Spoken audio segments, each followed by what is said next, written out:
Goeiemôre. Dit is Dinsdagoggend en dis die 7de April 2026 en ek groet julle ouer gewoonte hier vanaf die walle van die Groot Rivier. Eerstens wil ek julle daaraan herinner dat ons vanaand ons superklets aand het. En dit begin om 7:00 vanaand, sorg dat jy ingeskakel is. En dan hierdie spesiale uitsending is moontlik gemaak deur die ondersteuning van die mense wat my gereeld beloon met superkletse tydens die Bosberaad. En ons gaan gesels oor die invloed van die oorloë in Oekraïne en Iran op ons eie mense. En dan ook, wat moet die jeug en die jong mense weet van dit wat van hulle verwag sal word in die tye wat voorlê. Nou gister was daar baie sprake tussen al die massas berigte wat uitgekom het rondom die 2 MC-130 vliegtuie wat uitgebrand is daar in Iran en baie verskille in benadering ten opsigte van dit en toe so tussen al hierdie nuus deur toe is daar 'n berig wat begin deurkom dat Pakistan onderhandel vir vrede tussen Iran en Amerika.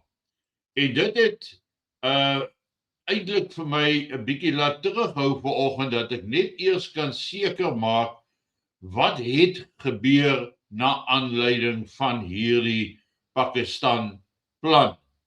Nou daar staan alert, Iran and the United States have received a plan to end hostilities that could take effect today and reopen the Strait of Hormuz.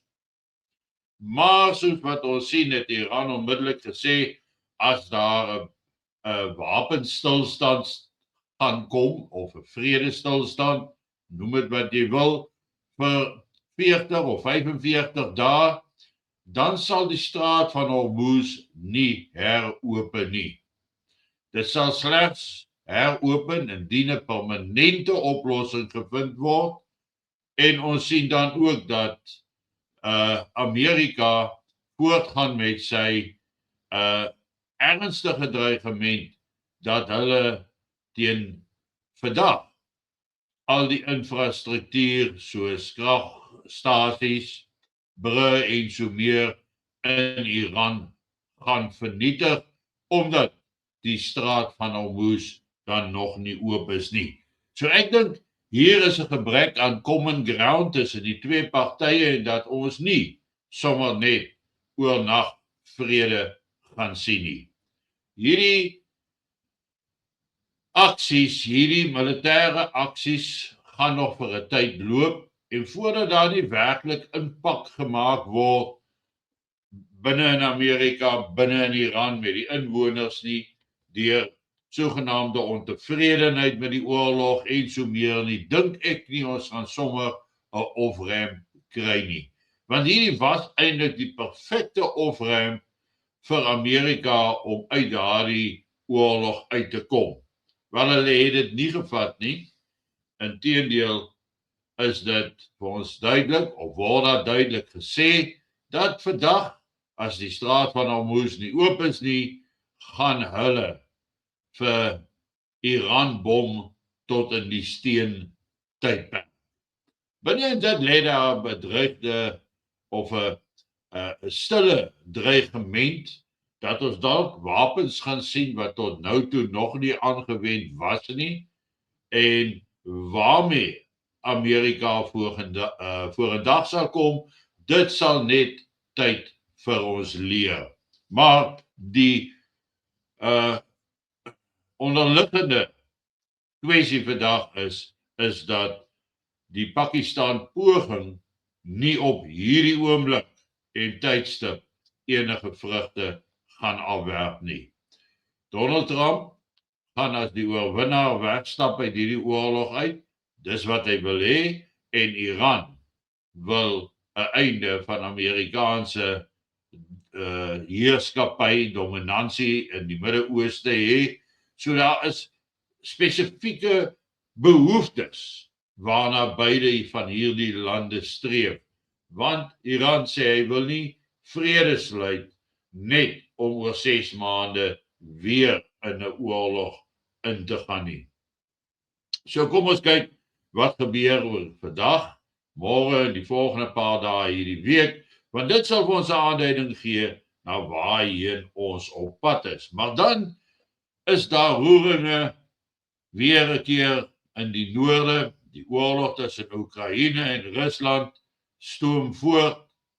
Daar's verhewe hoeveelhede aanvalle van Oekraïne op Rusland, Rusland op Oekraïne, en dan is Europa ook besig om voor te berei vir oorlog.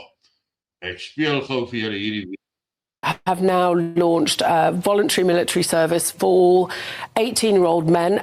It could become compulsory, and they are now putting into law that all fighting-age men up to the age of 45, are going to have to ask permission to leave the country for more than 3 months.